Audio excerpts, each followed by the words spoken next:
As the war in West Asia continues, US and Israel are bombing Iran from capital to coast, while Iran is repeatedly targeting the US bases in the Gulf. Amid the escalating hostilities, warring sides have also started to engage each other on the information domain, proving that truth is the first casualty in a war. Well, in the latest, US President Donald Trump has accused Iran of a deadly strike on a girls' elementary school in the southern town of Minab. A strike that Iran has blamed on both Israel and the United States, responsible for killing more than 150 innocent civilians, mostly students. Did the United States bomb a girls' elementary school in southern Iran on the first day of the war and kill 170? No, in my opinion, based on what I've seen, that was done by Iran. Is that true, Mr. Hickson? It was Iran who did that? We're certainly investigating. Still investigating. But the only side that targets civilians is Iran. We think it was done by Iran. Because they're very inaccurate, as you know, with their munitions. They have no accuracy whatsoever. It was done by Iran. Well, contrary to the US President Trump and Secretary of War Pete Hegseth, a US probe into the bombing of the Minab Girls' School has hinted at the potential involvement of US forces. The report, which was published by Reuters, had cited US military officials who were investigating the bombing. Reuters had noted that officials were still awaiting more details about the investigation, yet were in the process of identifying what type of munition was used or why the US might have struck the school. They had also not absolved the role of Israel's military, which has claimed that it is not aware of any US or Israeli strike on a school. Another issue is capturing or killing of troops. Well, Iran's chief of national security, Ali Larijani, has claimed to have captured American soldiers, alleging that the US is not revealing the true number of casualties. The US military, however, rejected these claims, saying that Iran is peddling lies. Now, availability of ammunition is also a sticking point in the conflict. The Trump administration claims US munition stockpiles, and particularly air-to-ground precision-guided weapons, have never been better, allowing for long-term operations. Now, reports, however, warn that expensive air defense interceptors like Patriot missiles are in short supply, adding that if the conflict drags on, the US may struggle to maintain its posture in the battle. Trump has also claimed to have completely demolished Iran's military, but Iran's Revolutionary Guards have reiterated that they still stand tall. In a fresh statement, the IRGC said that the country's forces are capable of fighting an intense war for 6 months. Now, the next discrepancy is surrounding the Iranian retaliation, which involves attacks in the Gulf and some EU countries, which are facing the brunt of drones and missiles and are questioning the intent from Tehran. Well, back in Iran, Ali Larijani insisted that there is no division among the leadership in Tehran, which was opposite to Iranian President Masoud Pezeshkian's statement, who apologized for the attacks on neighboring countries, suggesting that Iran was retaliating against nations that are staging rounds to mount US or Israeli attacks. Listen to this.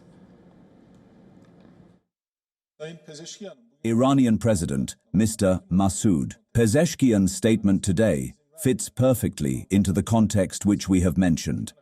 That is, the statement of, "We will not attack a place that does not allow attacks, and we apologize for having attacked so far," is essentially the statement that we have been emphasizing. Well, amidst the fast-evolving situation, we are filtering the flood of information here at WION and bringing you insights from experts who understand the strategic and geopolitical stakes involved. And to do that, joining us on the broadcast is Mr. Chris Doyle. He's the director of CABU, which is the Council for Arab-British Understanding, and the current lead spokesperson for CABU. Thank you so much, Mr. Doyle, for joining us on the broadcast. Thank you for having me.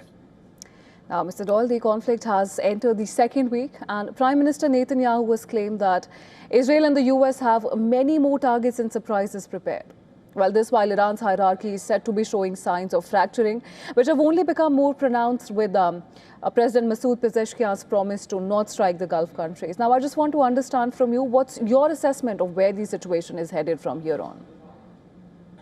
Well, we're entering the second week of this war, and it's very clear that it's not going to be the nice, quick, easy war that some thought that it might be. It's going to go on for some time, and there's going to be a lot of damage, a lot of destruction, and a lot of impact on the region, the economies, even the environment.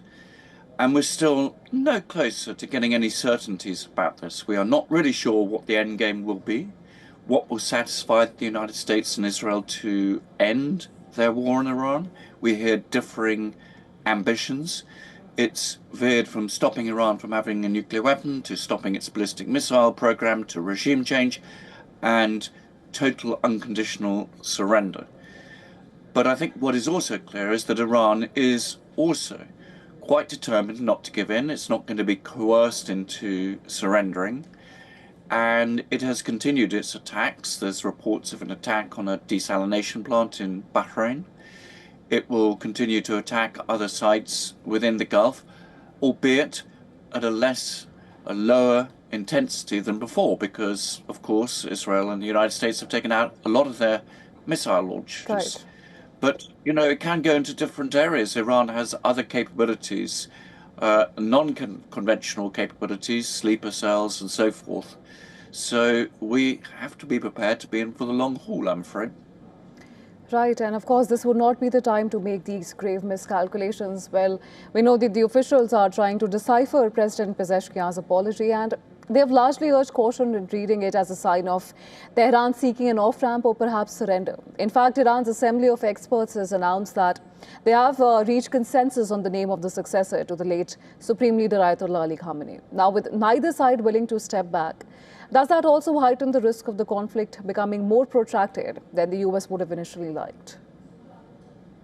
Absolutely. I mean, Donald Trump the other day was saying, 4 or 5 weeks, it could go beyond that. I mean, it could end before. You could see this conflict going in all sorts of directions. You could get a quite sudden regime collapse. We've seen some divisions surfacing in the last 24 hours within Iran, lack of clarity as to this issue about attacking Gulf states. But for sure, this could go on for a very long time.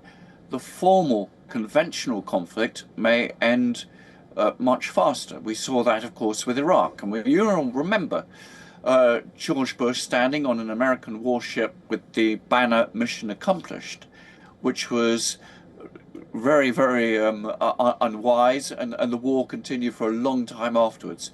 So we could get a situation like that, where there is chaos, instability in Iran, attacks still happen against American targets, even though an Iranian authority may have collapsed, disappeared. So this could go in any sort of direction. It's unlikely to go in a very positive one now, very sadly, because that option for negotiation, that option for sorting out the differences and the issues diplomatically does seem to have been killed off with this war. Of course, Mr. Doyle, and we can only speculate at this point, but the conflict has rapidly widened as well, spilling into Lebanon and reaching as far as the Eastern Mediterranean and the Indian Ocean. And now the burden is being felt by allies and countries that did not seek this war. But Trump has made it clear that diplomacy, as you've also mentioned, in some ways has made it seem like a dispensable tool and will only accept Iran's unconditional surrender while leaving open the possibility of deploying, American troops on the ground. How far do you think Trump will be willing to go, given the economic and humanitarian toll that is continuing to mount with each passing day, and an American base which is very averse to these open-ended conflicts, as we've seen in the past? Well, absolutely. There's not a lot of support for this war in the United States. There's certainly not a lot of support for it within Europe. So President Trump may be getting more desperate, as indeed may the Iranian regime as well, because what we're really seeing here is both sides in varying ways are losing. They are going to come out of it in a worse situation, perhaps, than they entered it. Iran is going to be hit very hard, is being hit very hard, but the United States is going to pay a very heavy toll economically, also potentially reputationally with its allies. So the longer this goes on, the worse it is really for everybody. And I don't think it's going to help the Iranian people. And I think of those people who maintain that this war is about helping them. I would caution against that sort of view. I think that actually it's going to see Iran in a much worse situation than before. And that would apply to West Asia generally. You're right. It has spread across the region. What Israel is doing right now in Lebanon is unconscionable. We're seeing massive displacement, strikes across the country. There's no real attention to that and the manner that it is fought. And it could go indeed to other theatres that we haven't yet seen getting involved. It's alarming. Absolutely, Mr. Dolan. It is, of course, a very delicate and evolving situation, and we'll have to see how each side recalibrate their next move. But for now, thank you so much for joining us on the broadcast and sharing your perspective with us. Thank you.